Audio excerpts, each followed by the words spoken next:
Question: The manager appointed many office assistants. இதில் முதல்ல நம்ம சப்ஜெக்ட் வேர்ப் ஆப்ஜெக்ட் கரெக்டாக பிரிச்சிடணும். அப்போ தான் ஈஸியாக 2 மார்க் எடுக்க முடியும். Subject doer of the action அப்படின்னு சொல்லுவோம். இந்த ஆக்ஷனை செஞ்சது த மேனேஜர். வேர்ப் ஆக்ஷன் என்ன நடந்திருக்கு அப்படிங்கிறது. ஸோ அப்பாயிண்டட் அப்படிங்கிறது ஆக்ஷன். இங்கே object receiver of the action சொல்லுவோம். இந்த ஆப்ஜெக்ட் பர்சனாக இருக்கலாம், இல்லைனா திங்ஸாக இருக்கலாம். இங்கே ஆப்ஜெக்ட் மெனி ஆஃபீஸ் அசிஸ்டன்ட்ஸ் அப்படிங்கிறது. அடுத்ததாக நாம் 5 ரூல் வச்சுருக்கோம் ஆக்டிவ் டு பேசிவ்க்கு மாற்றுறதுக்கு.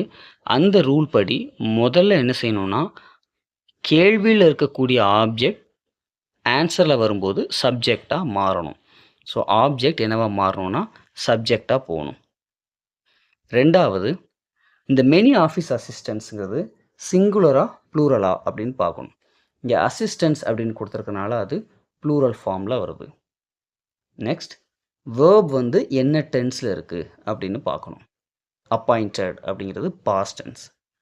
அப்போ பாஸ்ட் டென்ஸ் வந்திருந்து ப்ளூரல் ஃபார்ம் வந்தால் நாம் வேர் போடணும். பாஸ்ட் டென்ஸில் 2 இருக்கும், வாஸ் வேர். இதுக்கு சிங்குலர் வந்தால் வாஸ், ப்ளூரல் வந்தால் வேர். அடுத்ததாக 3வது ரூல் V3. அப்பாயிண்டட்னுடைய V3, அதாவது third form of the verb என்னதுன்னா அப்பாயிண்டட் தான். 4வது பை ரூல். 5வது கேள்வியில் இருக்கக்கூடிய சப்ஜெக்ட் பதிலில் வரும்போது ஆப்ஜெக்டாக வரும். இந்த மேனேஜர் அப்படிங்கிறது இங்கே போகும்போது மேனேஜராக தான் போகும், ஏன்னா அது ஒரு ப்ரொனவுன் இல்லை. ப்ரொனவுன் அப்படின்னா நம்ம இருக்கக்கூடிய ரூலுக்கு தகுந்த மாதிரி என்ன செய்யணும்னா மாறணும்.